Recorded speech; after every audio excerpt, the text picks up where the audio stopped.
우리 모두 자리에서 일어나셔서 갈라디아서 2장 말씀 함께 나누도록 하겠습니다. Book of Galatians chapter 2 verse 11 through 22. 갈라디아서 2장 11절에서 21절까지 말씀 저와 여러분이 한 절씩 돌아가면서 교독하도록 하겠습니다. 제가 먼저 읽겠습니다. 게바가 안디옥에 이르렀을 때에 책망받을 일이 있기로 내가 그를 대면하여 책망하였노라.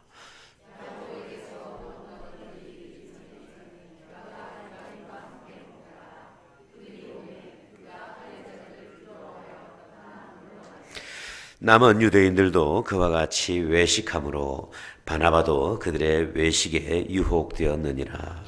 그러므로 나는 그들이 복음의 진리를 따라 바르게 행하지 아니함을 보고 모든 자 앞에서 게바에게 이르되 내가 유대인으로서 이방인을 따르고 유대인답게 살지 아니하면서 어찌하여 억지로 이방인을 유대인답게 살게 하려느냐 하였노라. 우리는 본래 유대인이요 이방 죄인이 아니로되 사람이 의롭게 되는 것은 율법의 행위로 말미암음이 아니요 오직 예수 그리스도를 믿음으로 말미암는 줄 알므로 우리도 그리스도 예수를 믿나니 이는 우리가 율법의 행위로서가 아니고 그리스도를 믿음으로써 의롭다 함을 얻으려 함이라. 율법의 행위로서는 의롭다 함을 얻을 육체가 없느니라. 만일 우리가 그리스도 안에서 의롭게 되려 하다가 죄인으로 드러나면 그리스도께서 죄를 짓게 하는 자냐 결코 그럴 수 없느니라. 만일 내가 헐었던 것을 다시 세우면 내가 나를 범법한 자로 만드는 것이라. 내가 율법으로 말미암아 율법에 대하여 죽었나니 이는 하나님에 대하여 살려 함이라. 내가 그리스도와 함께 십자가에 못 박혔나니 그런즉 이제는 내가 사는 것이 아니요 오직 내 안에 그리스도께서 사시는 것이라. 이제 내가 육체 가운데 사는 것은 나를 사랑하사 나를 위하여 자기 자신을 버리신 하나님의 아들을 믿는 믿음 안에서 사는 것이라. 같이 읽겠습니다. 내가 하나님의 은혜를 패하지 아니하노니 만일 의롭게 되는 것이 율법으로 말미암으면 그리스도께서 헛되이 죽으셨느니라. 아멘. You may be seated. 모두 자리에 앉으시겠습니다. 이 시간에는 오늘 제 교회를 방문하셔서 말씀을 인도해 주시는 김도진 목사님에 대해서 좀 간단하게 소개하도록 하겠습니다. 현재 그 US 육군 채플린으로 군목으로 이렇게 복무를 하고 계시고요. 한국에서는 신학교에서 그 강의를 또 오랫동안 하셨습니다. 그리고 이렇게 육군 채플린으로 사역을 하시는 가운데 또 텍사스에 있는 빛과 소금의 교회에서 협동 목사로 이렇게 17년 동안 한 교회를 이렇게 섬기고 계십니다. 제가 우리 목사님과 그 빛과 소금의 교회에서 만 10년을 같이 이렇게 사역을 했습니다.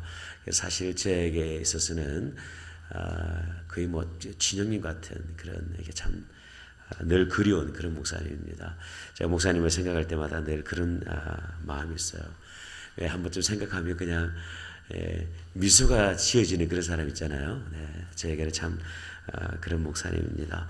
10년 동안 교회가 어려울 때나 이렇게 즐거울 때나 행복할 때나 늘 이렇게 한 자리에서 귀하게 신실하게 섬기셨던 귀한 목사님인데 저에게도 늘 참 좋은 그런 모델이 되고 계시는 분입니다. 이 시간 우리 김도진 목사님 나오실 때 할렐루야와 함께 박수로 함께 환영해 주시기를 부탁을 드립니다. 우리 김도진 목사님 나오십시오. 할렐루야. 반갑습니다.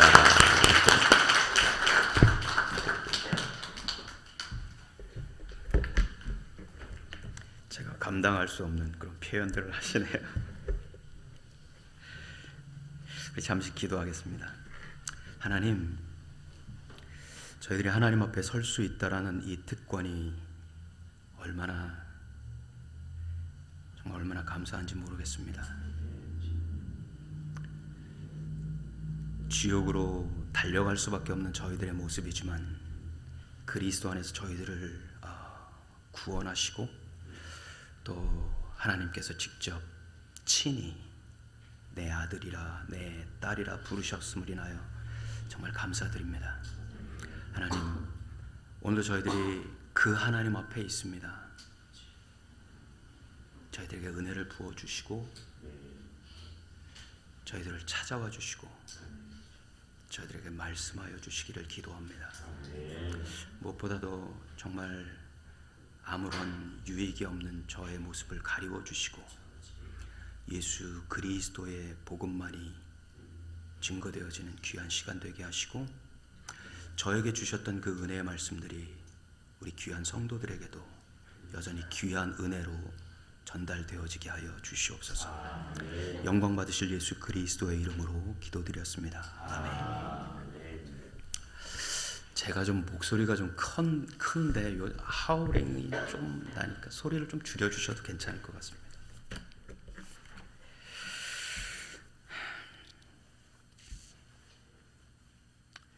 다들 화나신 표정으로 저를 보시는데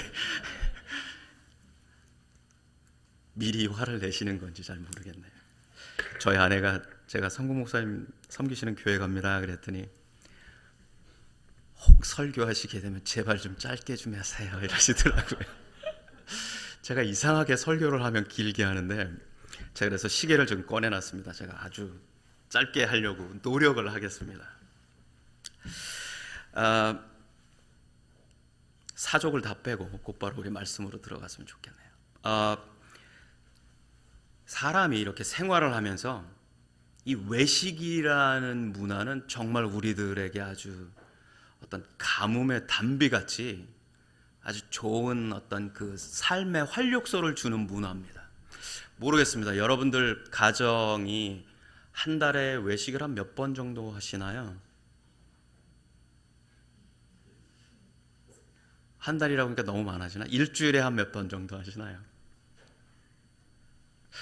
속으로 한번 대답해 보실 필요가 있습니다. 최근에 이제 저희 부대에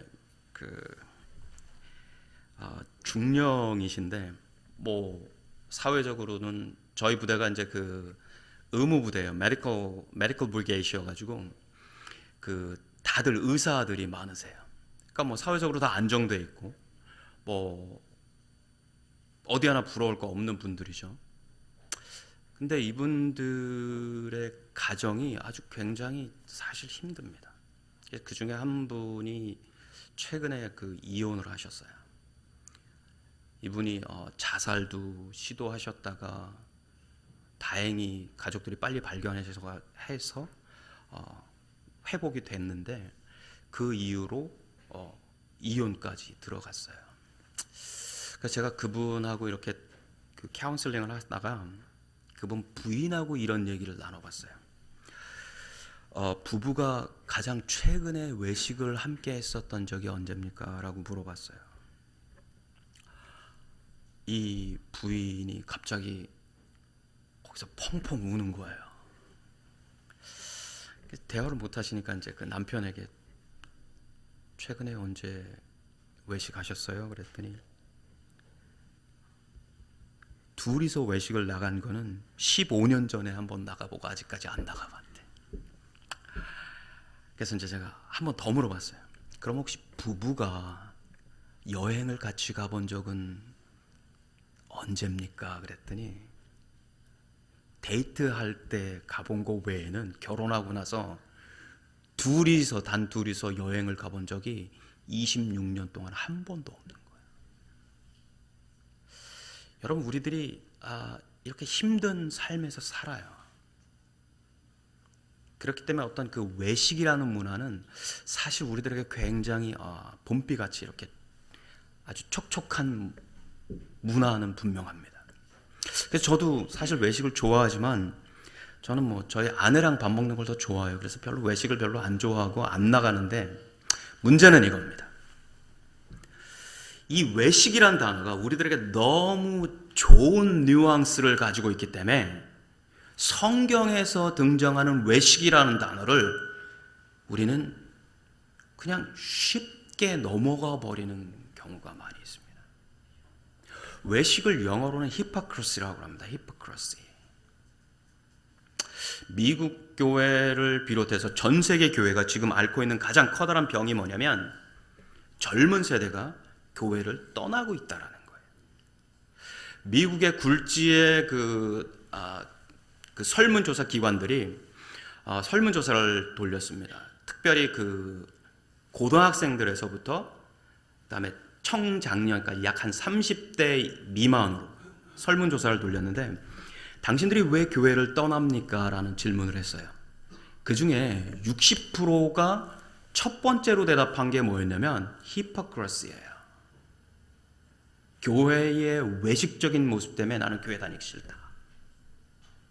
우리 아버지가 교회를 다니시는데, 우리 아버지가 집사인데, 혹은 우리 아버님이 무슨 장로님인데, 목사님인데, 그분의 생활이 교회에서와 집에서 혹은 교회에서와 밖에서의 삶이 전혀 다르다.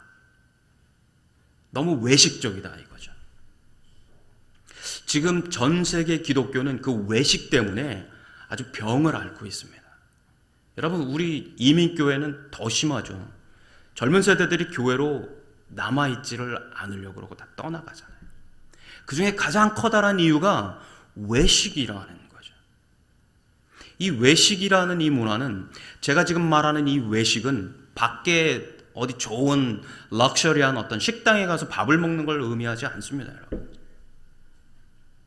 우리 교회가 처음 출발했었던 사도행전 교회부터, 아니 오히려 아담과 이브가 하나님과 함께 했었던 그 에덴에서부터 우리 인류는 이상하게 이 외식의 히포크라시에 아주 강하게 전염되어 있습니다.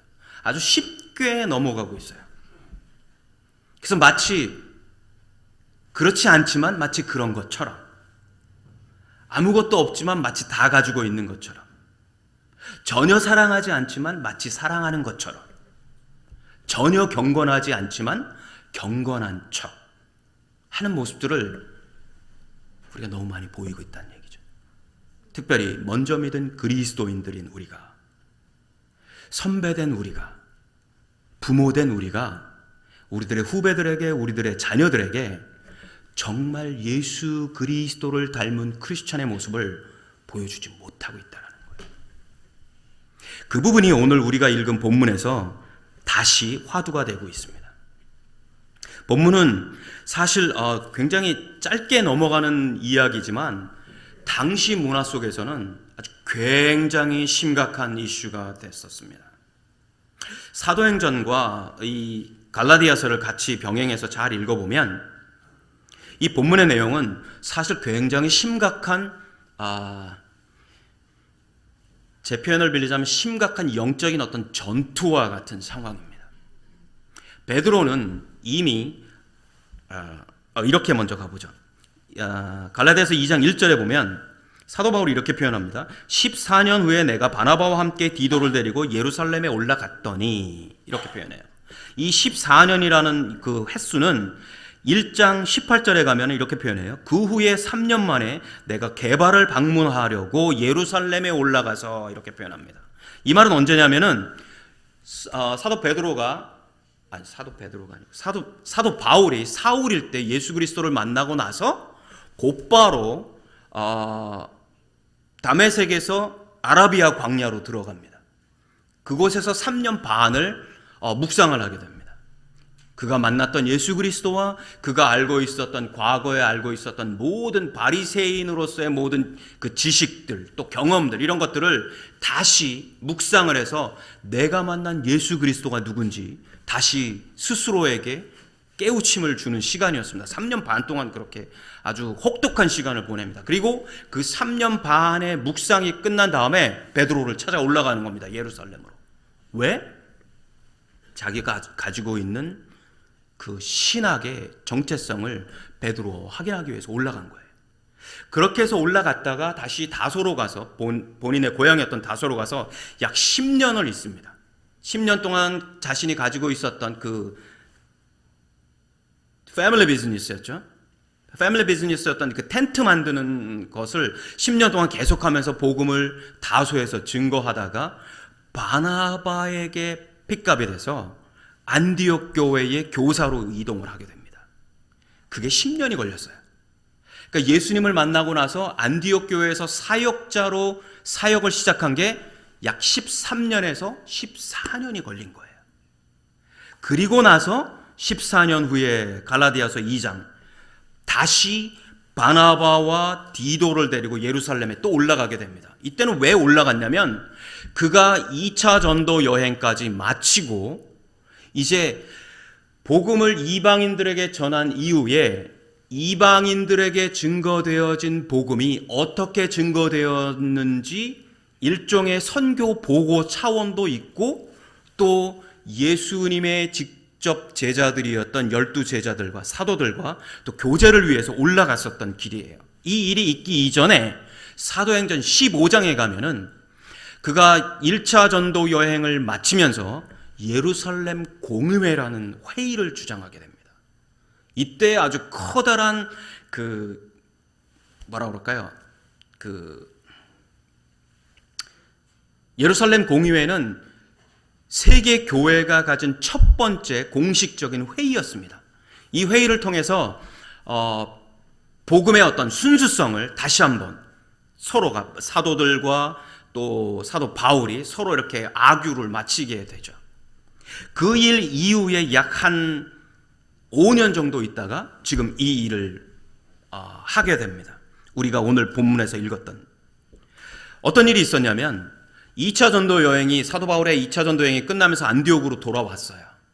그리고 다시 3차 전도 여행을 준비하면서 안디옥에서 다시 유럽으로 나갈 준비를 하고 있는 상황에 베드로하고 그 다음에 바나바가 안디옥을 잠깐 방문을 합니다. 한 일주일 정도 방문했었던 것 같아요. 그게 사도행전 18장에서 약 한 2절 사이에 잠깐 언급이 됩니다. 게바와 바나바가 잠깐 들렸다 이렇게 표현해요. 근데 오늘 이 갈라디아서 2장에서 그때 어떤 일이 있었는지 사도 바울이 지금 살짝 언급을 하고 있는 겁니다. 베드로와 바나바가 이방인 크리스찬들과 같이 식사를 하고 있었어요. 근데 예루살렘에서 정통 유대교인으로 있었던 크리스찬들이 내려온 겁니다. 유대인이면서 크리스찬이 된 유대인 크리스찬들이 내려온 거예요. 아직까지 이미 복음이 증거되어지고 예루살렘 교회가 형성된 지 이미 약 한 15년에서 약 한 17년이 지난 상황인데 아직까지도 예루살렘에 있는 크리스찬, 특별히 이 주이시 크리스찬들은 여전히 그들의 조상들이 가지고 있었던 전통에서 벗어나지 못하고 있었습니다. 이방인들과 유대인은 절대로 같은 상에 앉지 못합니다. 율법이 금지하고 있거든요. 복음을 받아들였고 이미 복음이 이방인들에게도 다 증거되어졌고 구원은 예수 그리스도를 믿음으로만 주어진다라고 다 합의를 봤음에도 불구하고 여전히 그들이 살고 있었던 삶의 어떤 그 전통들 또 관습들, 습관들에서 벗어나지 못하고 있었던 이 주이시 크리스찬들이 안디옥 교회에 갑자기 내려온 거예요. 베드로가 갑자기 이방인 크리스찬들과 밥을 먹고 있다가 주이시 크리스찬들이 오는 걸 보고서 깜짝 놀라가지고 뒤로 빠져버립니다. 그 식탁에서 벗어난 거예요. 왜? 주이시 크리스찬들이 보면 안 되니까. 자기도 모르게 그냥 그 외식의 자리에서 벗어나 버린 거예요. 베드로가 그러니까 이방인 선교의 주축을 담당하고 있던 바나바조차도 그것에 영향을 받아서 그 자리를 벗어나 버립니다. 그 모습을 바울이 본 거예요. 지금으로 치자면 그때 당시에 베드로의 어떤 위상은 전체 교회의 머리나 마찬가지였었던 사람이란 말이에요. 최고의 지도자였단 말이에요. 바나바는 이방인들에게 있어서 최고의 지도자였단 말이에요. 두 지도자가 해서는 안 될 행동을 한 거예요. 사도 바울이 신랄하게 그들을 비판합니다. 왜요? 사도 바울이 가지고 있는 진리에서 벗어났기 때문에. 더 자세히 말하면 복음이 가지고 있었던 진리에서 베드로와 바나바가 벗어나 버렸기 때문에 그래요. 그래서 아주 신랄하게 비판을 합니다. 12절 한번 봐보세요.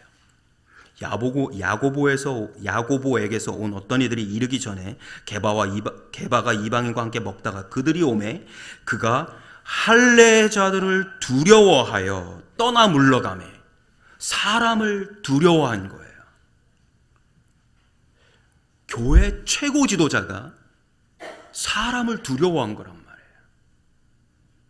남은 유대인들도 그와 같이 외식함으로 다른 유대인들도 영향을 받아서 그 자리를 떠나기 시작합니다.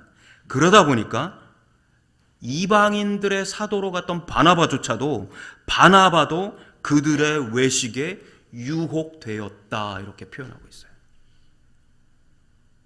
그들의 히포크리시에 유혹되었다 이런 뜻이에요.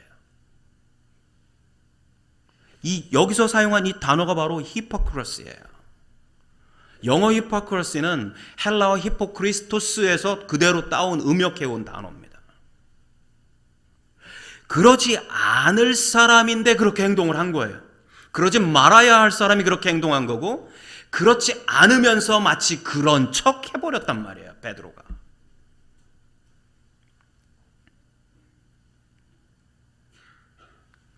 그들을 가리켜서 사도 바울이 뭐라고 표현했냐면 14절에 가니까 그러므로 나는 그들이 복음의 진리를 따라 바르게 행하지 아니함을 보고 복음의 진리는 이 모습인데 이 모습을 따라 하지 않고 일로 갔단 말이에요. 복음의 진리는 이 모습인데 자신을 히포크리시 하면서 다른 모습으로 다른 가면을 쓰고 가버렸단 말이에요. 지금처럼 교회가 왕성한 시대가 아니라 지금 교회가 막 발아하고 있는 시기입니다, 여러분. 여러분들이 화초를 키워보셨으면 잘 아실 거예요. 새싹이 바로 났을 때 이때 잘 키워주지 않으면 우리가 꽃을 못 보잖아요, 그죠? 열매도 못 보고. 제가 지금 너무 어려운 말을 하나요, 여러분? 다들 얼굴이 굳어 있으셔가지고. 제가 꽃을 잘 죽이거든요. 이상하게 제가 이 화초를 잘 못 키웁니다. 저희 아버님이 마음이 나쁜 사람이 화초를 잘 못 키운다고 그러셨는데 제가 좀 마음이 좀 나쁜가 봐. 이상하게 화초가 많이 죽어요. 어쨌거나 새싹은 잘 키워야 됩니다, 여러분. 이거 웃으시라고 한 소리. 오케이, 다시 본문으로 들어가서 그렇게 유혹되고 있는 외식에 유혹되고 있는 히포크리시에 유혹되고 있는 베드로와 바나바를 사도 바울이 그 자리에서 아주 직탄을 날리면서 나무라는 모습이에요. 이때만 그러느냐? 아니요. 아까 제가 서론에서 얘기했듯이 이 히포크리시는 우리 인류와 함께 시작된 우리들의 아주 나쁜 모습입니다, 여러분. 저도 역시 마찬가지. 저도 당연히 포함되어 있어요. 제가 저희 아들이 지금 이제 저희 아들이 26인데 이 친구가 하는 말 중에 제가 제일 무서워하는 말이 있습니다. 집에서든 뭐 어디서든 혹은 아내하고 혹은 우리 아이들하고 무슨 이렇게 관계가 있을 때 우리 큰아들이 그 말을 가끔 해요. 이 말하면 제가 그냥 곧바로 그냥 꼬리를 말아버립니다. 뭐냐면 아빠 목사잖아. 이러면 제가 할 말이 없어요. 그럼 무조건 제가 접어야 돼요. 아들이 아빠 목사잖아 이랬는데 거기다 대고 제가 다른 말 하면 이거는 뭐 말이 안 되잖아요, 그죠? 그러니까 이제 저희 아내가 그걸 써먹습니다. 잘 써먹습니다. 당신 목사잖아. 그러면 이제 할 말이 없어져요, 제가. 우리 크리스찬이잖아. 우리 하나님의 자녀잖아. 이 말이 나오면 우리는 스탑해야 돼요, 여러분. 스탑을 못한단 말이에요. 우리의 이 죄성이 이 히포크리시에 너무 젖어 있어가지고 이 교회 문만 딱 벗어나면 아니 이 파킹lot 딱 나가면서부터 우리는 갑자기 죄송합니다. 용서하십시오. 사탄의 자식이 되는 듯한 느낌이 있단 말이에요. 여러분, 저도 그래요. 가끔, 요새는 뭐 자주 그러지 않지만, 젊을 때는, 어릴 때는 정말 교회 딱 나가면서 아내하고 싸우기 시작해요. 여러분들도 그런 경험이 있으시잖아요. 꼭 주일날 아침에 특별히 이제 설교하려고 그럴 때는 꼭 아침에 싸움이 붙어요. 이상하게. 근데 사실 이상한 게 아니에요. 너무 당연한 거예요. 사탄은 우리를 그렇게 덤벼옵니다. 우리에게. 우리가 그걸 이겨내야 되는데 못 이긴단 말이에요. 이게 우리 한계란 말이죠. 여러분, 이 일은 우리 교회 역사가 시작되면서부터 정말 끊임없이 진행되어지고 있습니다. 이 일들 때문에, 이 모습들 때문에 교회는 종교개혁을 일으켰고요.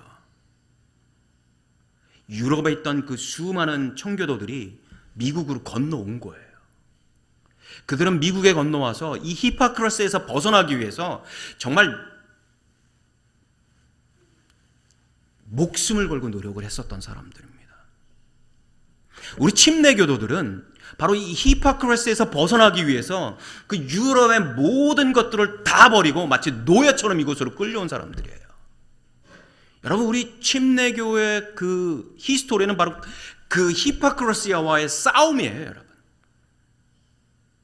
우리 제발 성경이 말하는 대로 살자. 성경이 이렇게 말했으면 우리 성경대로 이렇게 살자. 교회라고 얘기하지만 왜 성경에 없는 것들을 가지고 있느냐? 이거 가지고 싸운 거예요, 여러분. 단순히 교단 싸움이 아니라 성경대로 살기 위한 어떤 몸부림이었단 말이에요. 우리가 그 후손들이라면 당연히 우리도 이 히포크라시와 싸워야 됩니다.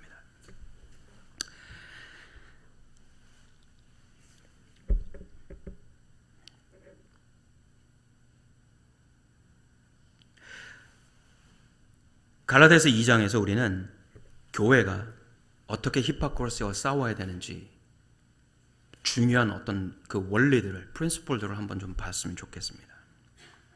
이 원리들이 종교개혁자들이 외친 슬로건들이에요.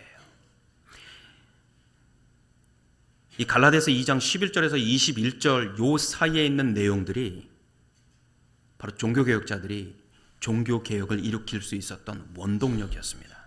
그렇다면 이 원동력은, 이 프린시플들은 여전히 우리들에게도 적용이 되어져야 합니다. 아멘인가요? 그 원리들을 한번 살펴보겠습니다. 첫 번째는 16절로 한번 가볼게요. 사람이 의롭게 되는 것은 율법의 행위로 말미암음이 아니요 오직 예수 그리스도를 믿음으로 말미암는 줄을 알므로, 이렇게 표현하고 있어요. 여러분, 베드로가 이 사실을 몰랐나요?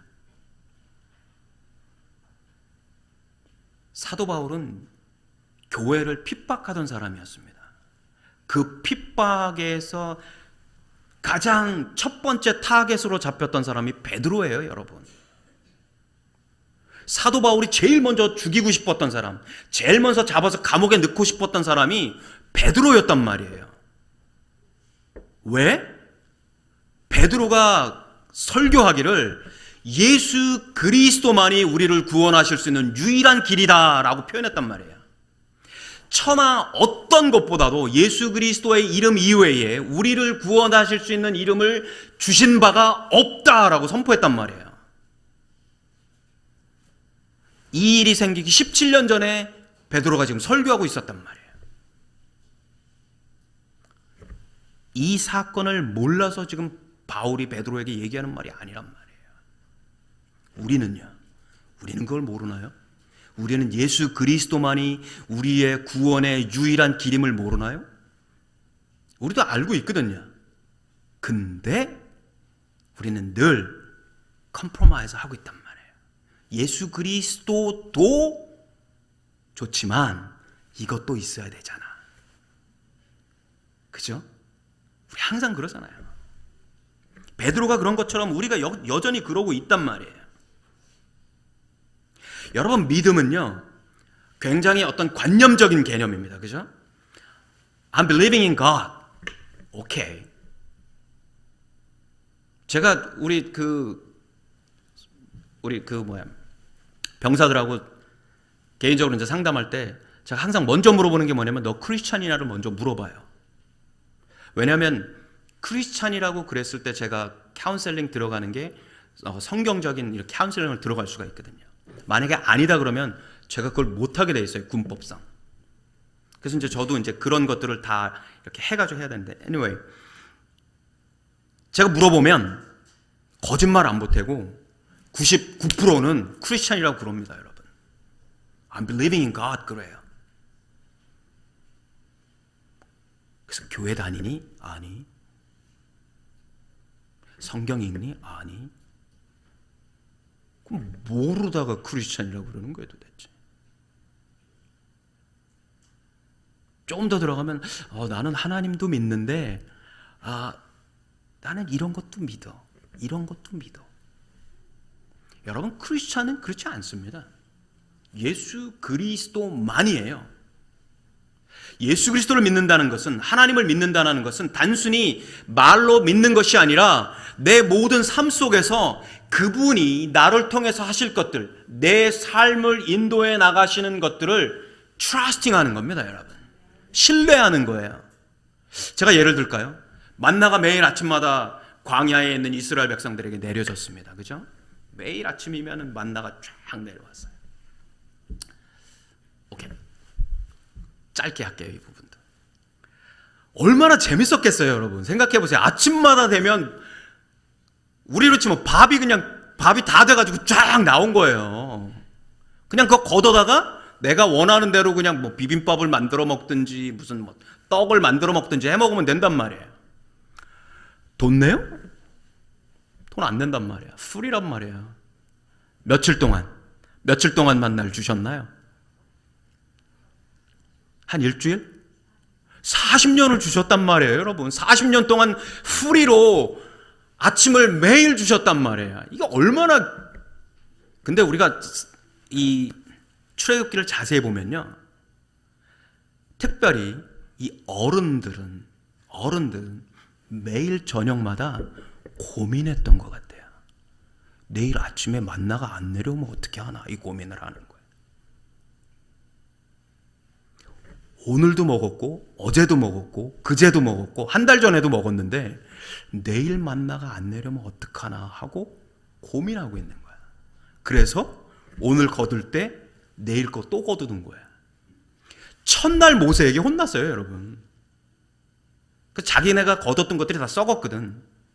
근데 이 사람들이 그날 모세한테 혼나가지고 그 다음부터 안 거뒀을 것 같으세요? No. 계속 그랬어요, 여러분. 왜 그러냐면 그 문법적으로 히브리어가 그런 의도예요.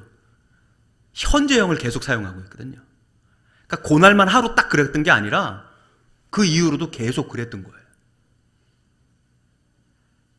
근데 제가 단언하건대, 제 경험에서건 단언하건대, 당시에 이 이스라엘의 그 꼬마 어린이들은 아침마다 정말 신났을 것 같아요. 저녁이면 익사이팅해서 침실에 들어갔을 겁니다. 내일 아침에도 또 만나가 올 거야. 내일 아침에 오는 만나로는 뭘 만들어 먹을까? 이런 고민을 했단 말이에요. 여러분, 이게 트러스팅이라고 그러면은 여러분들 이해가 쉬우신가요? 어른들은 내일 아침에 하나님께서 뭘 해주실지 고민하고 있는데, 아이들은 내일 아침에 하나님께서 주시는 걸로 내가 뭘 할까를 가지고 고민하고 있단 말이에요. 고민이 다르잖아요, 여러분. 트러스팅이 전혀 다른 거예요.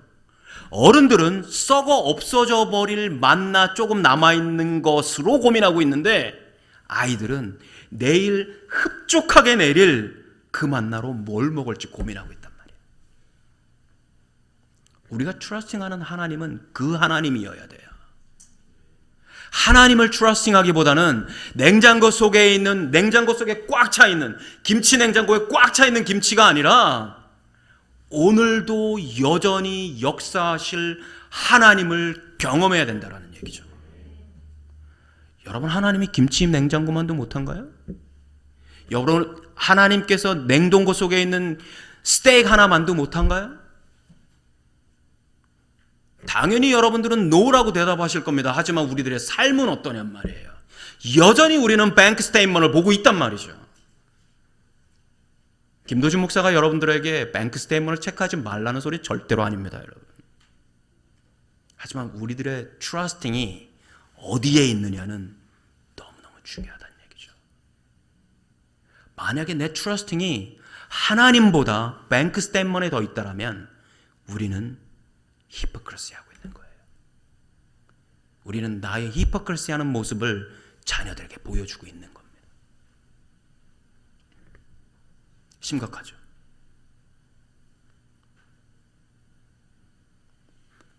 첫 번째 원리는 바로 이겁니다. 오직 믿음이에요. 지금 갈라디아서가 혹은 우리들의 모든 믿음의 선조들이 우리들에게 제시하고 있는 첫 번째, 크리스천의 첫 번째 신앙 원리는 솔라 피데, 오직 믿음으로란 말이에요.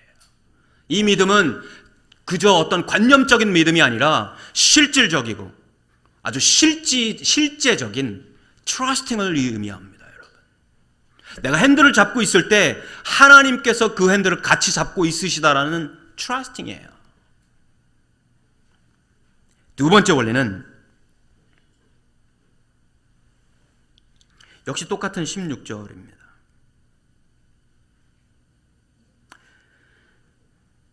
우리도 그리스도 예수를 믿나니 이는 우리가 율법의 행위로서가 아니라 그리스도를 믿음으로써 의롭다함을 얻으려 함이라. 율법의 행위로서는 의롭다함을 얻을 육체가 없느니라. 그리스도 이외에는 아무것도 없다라는 말이에요. 20절에 가면은 우리가 너무 잘 알고 있는 성구가 나오죠. 내가 그리스도와 함께 십자가에 못 박혔나니 그런즉 이제는 내가 사는 것이 아니요 오직 내 안에 누가? 그리스도께서 사시는 것이다 라는 거예요.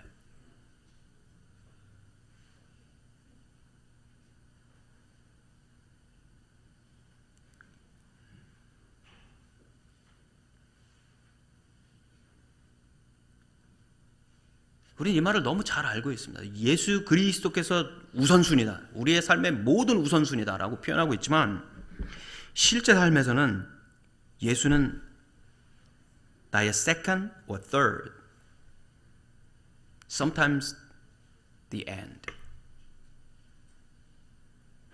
My kids are the first. My business is the first. My happiness is the first. 우리는 예수에 대해서 그렇게 프라이어티를 두지 않는단 말이에요.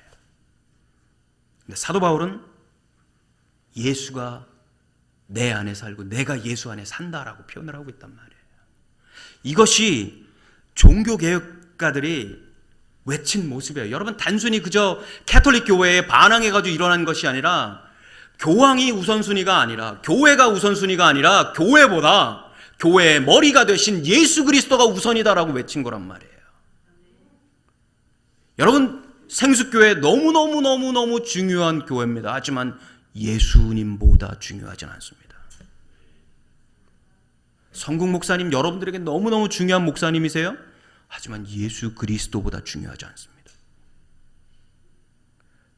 성국 목사님께 여러분들은 너무너무 중요한 성도들이십니다. 하지만 예수 그리스도보다는 아니에요.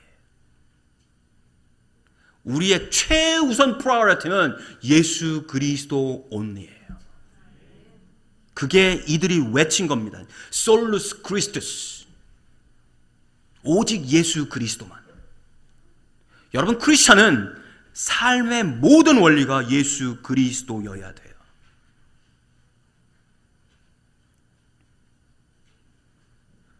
그래서 사도 바울은 20절에서 내가 하나님의 아들을 믿는 믿음 안에서 산다라고 표현한 거예요, 여러분.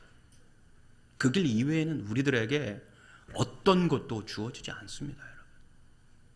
예수 그리스도를 가진 자만이 이 삶 속에서, 이 현대의 삶 속에서 승리할 수 있습니다, 여러분.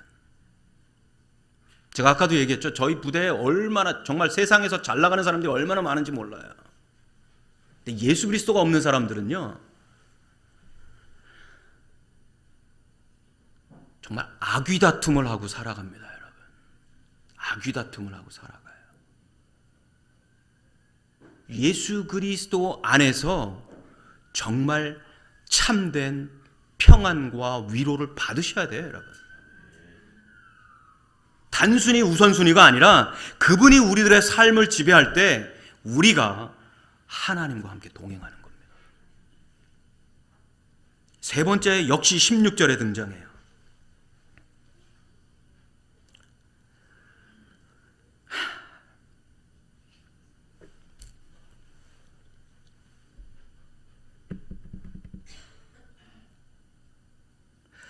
디모데후서 3장 16절 17절은 우리들이 잘 암송하고 있는 성경 구절입니다.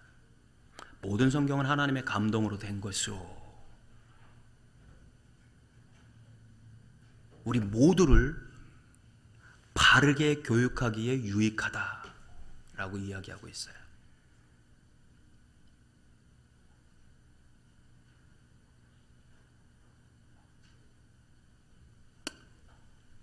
분명히 암송하고 있는 구절인데 우리는 절대로 이것을 우리들의 삶의 원칙으로 살아가지 않습니다. 분명히 우리가 암송하고 있는 것은 우리들의 모든 삶의 원칙이다라고 암송을 하고 있지만 우리는 우리들의 삶을 살아갈 때 하나님의 말씀을 원칙으로 살아가지 않고 항상 내가 배운 것, 내가 경험한 것, 나한테 편한 것을 적용해서 살아갑니다. 그렇지 않은가요?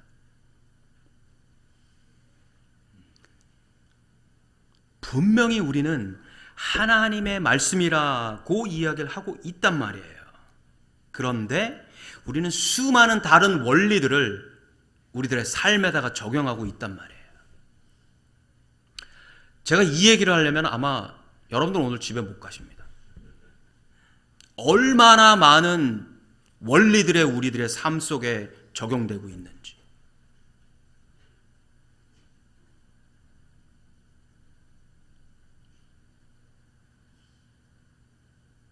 지금 미국은 합법적으로 legally 저희 채플린들이 그 동성 연애자들 혹은 동성으로 다 결혼하는 사람들의 주례를 쓰라고 그 주례를 하라고 그 법령으로 다 내렸어요. 오직 우리 서던 베프티스트만, 우리 남침내 교단 채플린들만 그것에 대해서 안 해도 되게 돼 있습니다. 왜냐하면 우리 교단이 싸웠어요, 군대하고. 지금 채플린 숫자가 우리 서던 베프티스트 채플린 숫자가 전체 채플린의 약 한 40%가 됩니다. 그리고 Chief of Chaplains Office에 있는 그 1스타, 2스타들이 전부 다 서던 베프티스트 분들이에요. 그러니까 이분들이 아미하고 직접 컨택을 해가지고 우리 서던 베프티스트는 이 사람들 주례 못한다. 계속 주례 쓰라고 그러면 우리 서던 베프티스트 채플린 다 나간다. 이렇게 그랬어요. 그래서 저희는 그걸 안 해도 됩니다. 근데 다른 채플린들은 무조건 해야 됩니다. 여러분들이 뭐 뉴스나 이런 것들을 봐서 이미 미국은 동성연애라든지 혹은 뭐 이 트랜스젠더라든지 이런 것들이 이미 다 끝났어요, 여러분. 그죠? 우리 다 알고 있는 사실입니다. 하지만 성경이 그것을 허락하고 있지 않기 때문에 우리가 그것에 대해서 동의 못 합니다, 여러분. 그분들에 대해서 제가 개인적인 가슴 아픔이나 혹은 사랑으로 그들을 돌볼 수는 있지만 그들의 행위를 정당화할 수는 없다라는 얘기예요. 세상이 다 그러고 있는데 뭐 군대가 다 그렇게 돌아가고 있는데 모든 채플린이 다 그러고 있는데 너만 뭐야? 너 모두가 다 그래도 하나님의 말씀이 그렇지 않다 하면 하지 말아야 되는 거예요, 여러분. 모든 삶의 원리가 성경이다라고 내가 고백했다면 나는 그것을 나에게 적용해야 된단 말이에요, 여러분. 그것을 제가 조금만 풀어놓으면 조금 지나서는 나는 완전히 다른 크리스천이 되어 있습니다. 갈라디아서 1장에 가면요, 사도 바울이 갈라디아 교회에게 이런 표현을 써요. 그리스도의 은혜로 너희를 부르신 이를 이같이 속히 떠나 다른 복음을 따르는 것을 내가 이상하게 여기노라 라고 표현하고 있어요. 6절에서부터 9절까지 다른 복음이라는 말이 4번 나옵니다, 여러분. 8절과 9절은 단어도 다르니까 그거는 제가 생략해 버릴게요. 근데 이 6절과 7절에 있는 다른 복음은 헬라어에서 전혀 다른 단어를 사용하고 있어요. 6절에서 사용하는 단어는 헤테로스라는 단어입니다. 헤테로스라는 단어고 7절에서 다른 단어는 사용한 단어는 알로스라는 단어예요. 이 다른이라는 단어인데 서로 단어가 달라요. 한국말은 똑같은 다른인데 헬라어는 다르단 말이에요. 헬라어로다가 6절에 있는 다른이라는 이 다르다라는 뜻은 저하고 성국 목사님은 똑같은 목사입니다, 여러분. 성도 똑같아요. 근데 저희는 다르잖아요. 그죠? 이해되시나요? 제가 성국 목사님하고 똑같나요? 다르잖아요. 그죠? 우리는 같은 남자고 같은 김씨고 같은 목사지만 분명히 달라요. 같은 종이지만 다르단 말이에요. 요 단어는 7절에 있는 단어입니다. 다른 복음할 때 7절에 있는 단어. 요것을 알로스라고 단어를 표현했어요. 헬라어에서는. 근데 이 6절에 서 있는 단어는 전혀 종이 다른 거예요. 예를 들어서 남자와 여자 다르다. 혹은 사과와 배 다르다. 혹은 참새와 비둘기 다르다. 이런 것처럼 완전히 다른 거예요. 그러니까는 6절에서 사도 바울이 한 말은 너희들이 어떻게 전혀 다른 것을 복음이다라고 생각하고 그쪽으로 넘어갔느냐 이렇게 표현하는 거고, 7절에서는 너희들이 어떻게 비슷하지만 그 다른 것을 왜 구별 못하니 이렇게 표현하는 거예요. 그래서 6절과 7절을 같이 이렇게 컴바인하면은 너희들이 살짝 들어온 약간 다른 복음의 모습에 약간 맛을 들이더니 조금 지나서는 완전히 다른 복음으로 가버렸구나 이런 뜻이에요. 변질되어졌다라는 뜻이에요. 종이 바뀌어버렸어요. 처음에는 같은 종이어서 조금 비슷했었는데 완전히 종이 바뀌어버린 거예요. 이해되세요, 여러분? 그러니까 성국 목사님하고 저하고 남자로 혹은 목사로 이렇게 만났는데 어떻게 조금 지나다 보니까 성국 목사님은 그대로 목사로 남자로 있는데 저는 갑자기 여자로 바뀌고 중으로 바뀐 거야. 전혀 말이 안 되잖아요. 그죠? 갈라디아 교회가 그러고 있단 말이에요. 왜? 처음에 들어왔던 조그만 씨앗을 분별해내지 않았기 때문에 그런 거예요. 성경이 원리다라고 이야기하면서 다른 원리를 조금 가지고 들어오고 조금 가져오고 조금 가져오다 보니까 이제는 하나님도 없어져 버리고 예수 그리스도도 없어져 버린 거예요. 여러분, 미국에 있는 신학교의 95%는 논문에다가 하나님이란 단어를 쓰면 교수가 논문을 이렇게 들어가서 쓰레기통에 딱 버려요. 신학교에서 그런단 말이에요.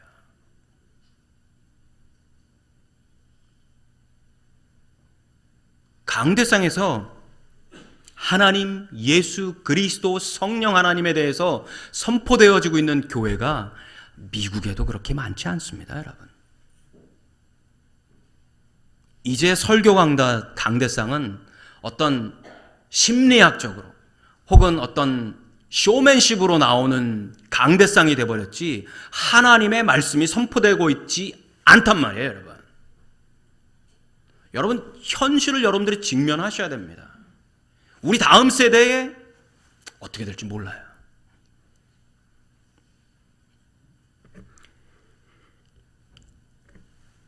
이 오직 성경으로 솔라 스크립투라 이 말 때문에 사실은 종교 개혁이 일어난 겁니다, 여러분. 성경 이외의 것들을 당시의 교회가 너무너무 많이 하고 있었기 때문에 다시 성경으로 돌아가야 된다라고 외친 거예요. 그냥 외치기만 했나요? 아니요. 그것 때문에 다 죽었어요, 여러분. 그것 때문에 다 죽었어요. 왜? 그 문화에, 그 권력에 다 압사당해서 죽었단 말이에요. 우리는 그 믿음의 후손들이란 말이에요. 근데 우리가 다시 또 그쪽으로 가고 있잖아요. 우리가 다시 또 그 히포크리시에 또 가고 있단 말이죠. 우리의 자녀들이, 우리의 후배들이 그걸 보고 교회를 떠나고 있단 말이에요.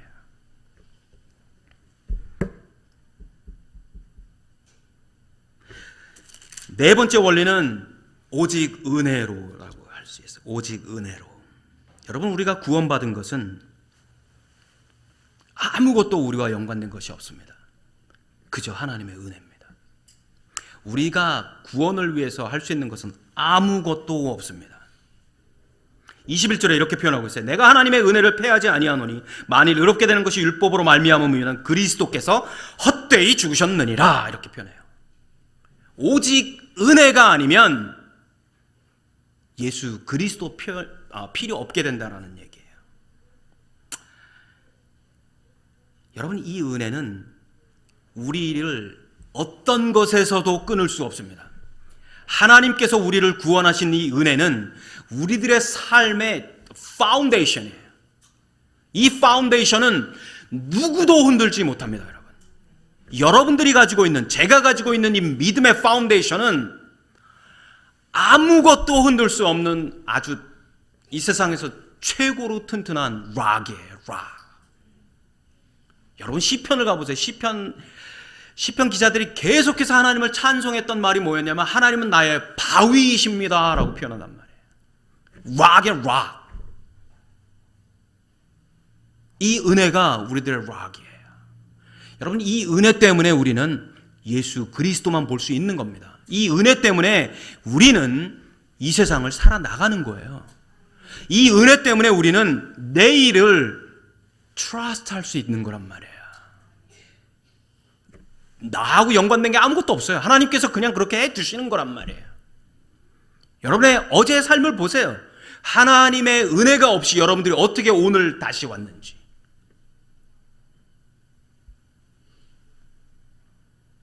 아멘인가요? 네, 아멘이셔야 돼요, 여러분. 하나님의 은혜 없이 no way입니다. no way. 로마서 8장에서 바울은 그래서 이렇게 말해요. 누가 우리를 그리스도의 사랑에서 끊을 수 있겠는가? 그래서 우리를 사랑하시는 이로 말미암아, 우리를 사랑하시는 예수 그리스도로 말미암아, 우리를 사랑하시는 하나님으로 말미암아 우리가 넉넉히 이기느니라. 전 이 표현 너무 좋아요. 간당간당하게 이기는 게 아니야. 넉넉히 이긴단 말이에요. 넉넉히. 마지막으로는, 마지막 우리들의 삶의 원칙은 하나님의 영광이에요. 여러분, 우리 크리스천의 삶의 대원칙은 하나님의 영광을 위해서 사는 거예요. 아까 기도하셨던 분이 그런 기도 잠깐 하셨던 것 같아요. 우리들의 어떤 행복을 위한 것이 아니라 하나님의 영광을 위해서 사는 것. 사실은 쉽지 않습니다, 여러분. 그죠? 여러분들이 TV를 조금만 보시면 벌써 TV에서 나오는 모든 내용들이 어디에 포커스가 맞춰져 있냐면 well-being 아니면 my happiness. 두 가지에 맞춰져 있어요. 행복하십니까? 성경은 우리들에게 하나님의 영광을 위해서 살고 계십니까? 라고 물어본단 말이에요. 웰빙이 아니라 하나님의 영광이에요, 여러분. 하나님의 영광을 위해서 살아갈 때 마태복음에서 이야기하는 것처럼, 마태복음 7장에서 이야기하는 것처럼 우리가 쓸 것을 하나님께서 예비하시는 거예요. 우리가 하나님의 나라와 하나님의 의를 위해서 살아갈 때 하나님께서 우리들에게 하나님의 행복을 맛보게 하신단 말이에요. 여러분, 그거 우리가 경험해야 돼요. 경험하셔야 됩니다, 여러분. Sola fide, solus Christus, sola scriptura, sola gratia, sola deo gloria. 이 다섯 가지. 오직 믿음, 오직 예수 그리스도, 오직 성경, 오직 은혜, 오직 하나님의 영광. 이 다섯 가지 원리가 오늘 우리가 함께 봉독했던 이 갈라디아서 2장의 내용이에요. 그리고 우리 믿음의 조상들이 싸워왔던 것이고 우리의 믿음의 조상들이 지켜왔던 것들입니다. 이 다섯 가지 원리가 깨져버리면, 이 기둥들 중에 하나가 무너져버리면 나머지 네 개도 다 무너져버립니다, 여러분. 하나님의 영광 없이 다른 네 가지가 어떻게 있겠어요? 예수 그리스도 없이 다른 네 가지가 어떻게 있겠어요? 하나라도 여러분 우리가 무너져버리면 우리 삶의 원리들이 깨져버린단 말이에요. 정리할게요, 여러분. 정리할게요. 벌써 too long. I'm sorry. 여러분, 지금 베드로가 이 사건을 당한 것이 예수 그리스도를 만나고 나서 약 한 20년이 지난 이후의 사건입니다. 3년 동안 예수님에게 배웠고 나머지 17년 동안 성령 하나님을 통해서 트레이닝을 받은 사람이에요, 여러분. 예수님에게 직접 트레이닝 받은 사람이에요. 교회의 최고 지도자였던 사람이란 말이에요. 여러분들 중에 물 위를 걸어보신 분 있으세요? 이분은 물 위도 걸으셨던 분이에요. 여러분들 중에 물고기 두 마리하고 보리떡 5개로다가 5,000명 먹는 거 보신 적이 있으세요? 이분은 그 자리에 있었던 분이에요, 여러분. 여러분들 중에 죽었던 사람이 일어나는 거 보신 분 있으세요? 이분은 그런 사건을 최소한 3번을 봤던 사람이에요. 그의 스승이었던 예수 그리스도의 부활까지 시키면 4번을 본 사람이란 말이에요. 우리는 그렇지 않아요, 여러분. 우리는 그런 경험 없어요. 그럼에도 불구하고 이 사람도 히포크리스에 빠졌는데 하물며 우리는. 여러분, 교만하지 마셔야 돼요. 우리 교만하면 안 됩니다. 종교개혁을 주도했던 마틴 루터가 1521년에 마지막 이제 그 아규를 하게 됩니다. 로만 캐톨릭에서 대표자들을 보내고 마틴 루터가 이제 그 회의에 참석을 합니다. 제자들은 못 가게 했어요. 가면 죽을까 봐. 하지만 1521년에 그 브룸스 회의가 열렸던 그 독일의 브룸스에서 모이게 됩니다. 그리고 3일 동안 논쟁을 벌여요. 3일 동안 논쟁을 벌이고 결국은 루터를 파문하기로 결정을 합니다. 로만 캐톨릭이 당시에 파문한다라는 말은 법적으로 이 사람의 생명을 보호해주지 않겠다라는 뜻이에요. 그러니까 그 브롬스 회의장을 나가다가 누구한테 뭐 돌을 맞아 죽건 누가 와서 죽여도 그것은 살인죄가 적용이 안 된다라는 얘기예요. 그것이 당시에 로마 교회가 파문한다라는 뜻이란 말이에요. 로마 교회가 파문을 해버립니다. 그리고서 마틴 루터에게 마지막 변론을 하라고 기회를 줍니다. 그때 마지막 변론에서 마틴 루터가 한 말이에요. 혹시 그게 여기에 나올 수 있나 모르겠다. 나는 성경과 정상적인, 혹시 그것이 있나요? 없습니까? 그의 마지막 선언은 이겁니다. 나는 성경과 정상적인 이성에 의하여 정죄되지 않는 한 내가 말한 어떤 것도 철회할 수 없다. 그것은 서로 모순되는 이야기를 하는 교황이나 교회 회의들의 주장을 내가 받아들이지 않기 때문이다. 나의 양심은 하나님의 말씀에 사로잡힌 바 되었고 내가 인용한 성경 말씀에 순종하고 있다. 양심을 거스리며 어떤 일을 하는 것은 불안하고 위험스러운 일이다. 나는 여기에 선다. 나는 달리 어찌 할 수가 없다. 이렇게 표현해요. 너희들이 나를 파문하지만 나는 내가 알고 있는 이 성경의 원리들에서 벗어날 수 없다. 이렇게 선언을 해버린 거예요. 그의 마지막 센텐스는 항상 저를 울립니다.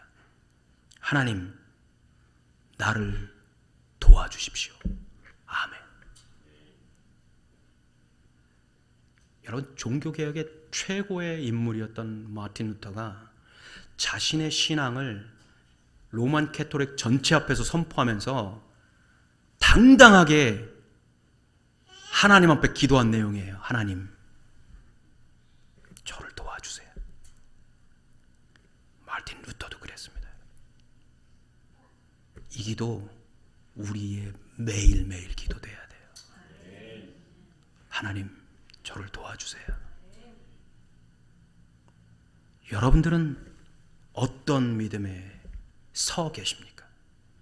여러분들은 어떤 믿음에 서실 계획이십니까? 이 5가지 기둥을 여러분들 놓치지 않으시길 바라요. 오직 믿음으로, 오직 예수 그리스도로, 오직 성경으로, 오직 은혜로, 오직 하나님의 영광을 위하여 기도하겠습니다.